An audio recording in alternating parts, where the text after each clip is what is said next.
भी कंट्रोल से मैसेज मिलता है कि किसी गाड़ी में फीवा ऑपरेट हो गया, ठीक है, माइंड सेट पहले से रहना चाहिए कि आपको करना क्या है। सबसे पहली बात आपको ये पता होनी चाहिए कि फीवा में कितनी कॉक लगी है एक कोच में, है ना। पहली बात कि फीवा का कनेक्शन किससे है, मतलब एयर स्प्रिंग में प्रेशर कहां से आएगा, एफपी से।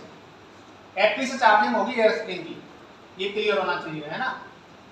फीवा का मतलब क्या होता है कि एयर स्प्रिंग में कहीं लीकेज है तो उसका इंडिकेशन, फेलियर इंडिकेशन, और उसी के साथ गाड़ी में ब्रेक लग जाएंगे। एक ऐसी डिवाइस जो एयर स्प्रिंग के फेल होने को बताती है और गाड़ी में ब्रेक लगा देती है, उसको बोलते हैं फीवा। तो एफपी से चार्जिंग होगी तो सबसे पहले आपको एआर पता होना चाहिए कहां होता है एआर। एफपी से पहले आइसोलेटेड कॉक लगी होगी, एक ब्रांच पाइप आएगा, उसमें आइसोलेटेड कॉक, फिर डर्ट कलेक्टर, फिर एनआरबी, फिर एमआर 150 लीटर तक, ठीक है। इस एमआर से दोनों ट्रॉलियों में प्रेशर जाएगा, इसी एमआर से 150 लीटर के से दोनों ट्रॉलियों की एयर स्प्रिंग में प्रेशर जाएगा। जब इस एमआर से दोनों ट्रॉलियों में प्रेशर जाएगा तो एक एक कॉक लगी हुई है, उससे पहले आइसोलेटिंग कॉक, दोनों ट्रॉलियों को अलग अलग आइसोलेट करने के लिए। मैंने एक ट्रॉली बनाई है, इसमें से एमआर में से एक ट्रॉली बता दिया आपको, एक ट्रॉली छोड़ दी है, सेम इधर होगा, ठीक है। इसमें से जब प्रेशर गया तो पहली एक आइसोलेटिंग कॉक, इसकी तुम्हें लोकेशन पता होनी चाहिए कि कोच में इसकी लोकेशन कहां है, जाके इधर उधर हाथ मारना नहीं है उसमें, तो ये बंद कर दी कभी ये खोल दी। इसमें से प्रेशर यहां लेवलिंग वाल्व होते हुए चला जाएगा एयर स्प्रिंग में, ठीक है। एयर स्प्रिंग देखोगे, दोनों एयर स्प्रिंग बॉल स्टर के जस्ट ऊपर देखोगे तो एक पाइप है, वो बॉल स्टर के जस्ट ऊपर जो पाइप है वहां से दो कनेक्शन आए हैं, सेंटर से लेके दोनों तरफ देखोगे तो दो पाइप आए वहां से, ये फ्लेक्सिबल पाइप है दोनों, और इसका कनेक्शन आइसोलेटिंग कॉक से होते हुए दो आइसोलेटिंग कॉक, ये 2 नंबर और 3 नंबर, और ये फीवा पे आ गया, ये है फीवा, ठीक है। इस फीवा के पीछे देखोगे तो 4 पाइप मिलेंगे, ये ध्यान रखना है कि फीवा के पीछे 4 पाइप, 4 में से 2 कहां से आते हैं, एयर स्प्रिंग से, 4 में से 2 एयर स्प्रिंग से आएंगे, और एक आएगा बीपी पाइप, और एक है उसमें ब्रेक इंडिकेशन के लिए सबसे पतला वाला, ये वाला जो पाइप है वो सबसे पतला है ब्रेक इंडिकेशन, इससे तुम्हें कोई मतलब नहीं, ठीक है। 2 पाइप एयर स्प्रिंग से आएंगे, उसकी कॉक कहां है, बिल्कुल जस्ट पास में होती है, ये याद रखना है और उसमें देखनी है, एक बार नहीं फिर देख लेना, फिर बैठ के सोचना, फिर लगे कि कहां यार ध्यान नहीं है तो फिर जाकर देखना, गाड़ियां निकलती रहती हैं एलएचबी की,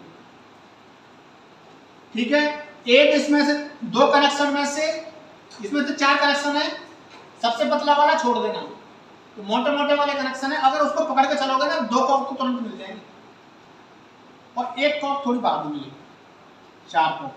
ये चारों कॉक की लोकेशन, पहला काम हमारा यही है, जाके इन चारों कॉक की लोकेशन, 4 ये और 1 ये 5 की लोकेशन तुमको पता रहना चाहिए, ठीक है। 4 कॉक पता है, जब भी तुम्हें मैसेज मिलेगा कंट्रोल से फीवा ऑपरेट हो गया है, जाकर सबसे पहले इसको खोलना, ऑपरेट हो गया तो अगर इससे हवा आ रही है, पहला काम क्या, अगर तुम्हें लग रही है कि इससे हवा निकल रही है, हाथ लगा के देखोगे हवा निकल रही है, ये लाल हो जाएगा, 2 चीजों से कंफर्म हो गया, देखिए ऑपरेट हो गया।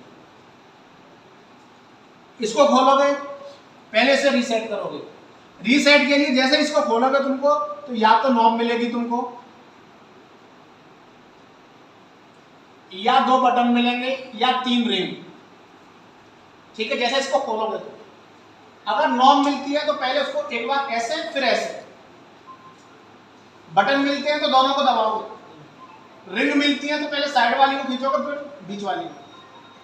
अगर फीवा रीसेट हो जाता है और तुमको कहीं हवा की कोई आवाज सुनाई नहीं देती है, इसका मतलब फीवा में कोई खराबी हो गई है, इससे वो ऑपरेट हो गया है, गाड़ी नॉर्मल स्पीड से जाएगी, ठीक है।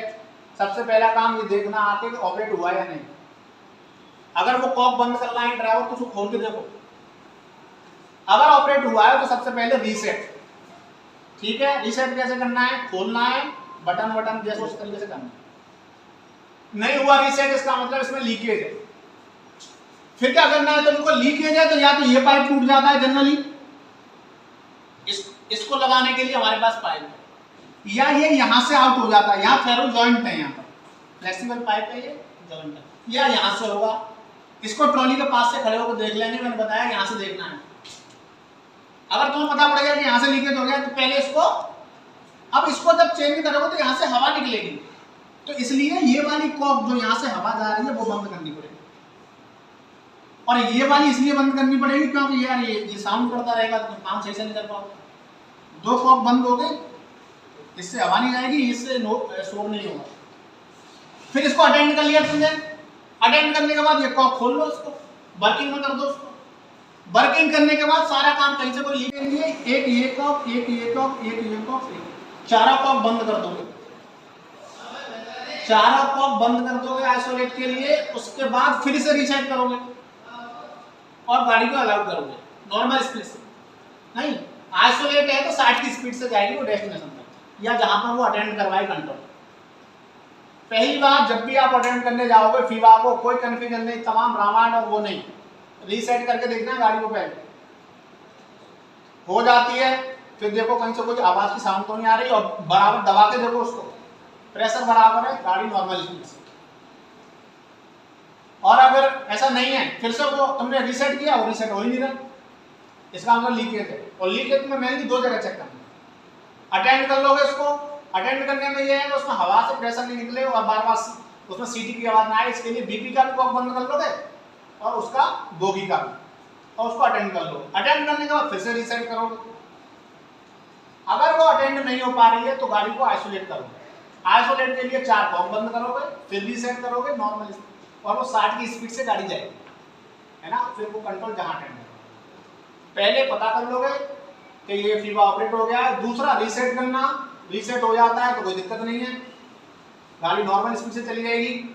रीसेट नहीं होता है तो या तो अटेंड करो या आइसोलेट करो, अटेंड करोगे फिर से रीसेट करोगे, बराबर स्पीड से चली जाएगी। अगर आइसोलेट करोगे तो 60 की स्पीड से जाएगी। 2-3 काम है, बहुत बड़ी बात नहीं, ठीक है। अब अगली बार आओगे तो उसको कॉक को भी देख के आओगे, और मैंने जो बताया उसको भी एक बार दिमाग में रिवाइज, ठीक है सर जी।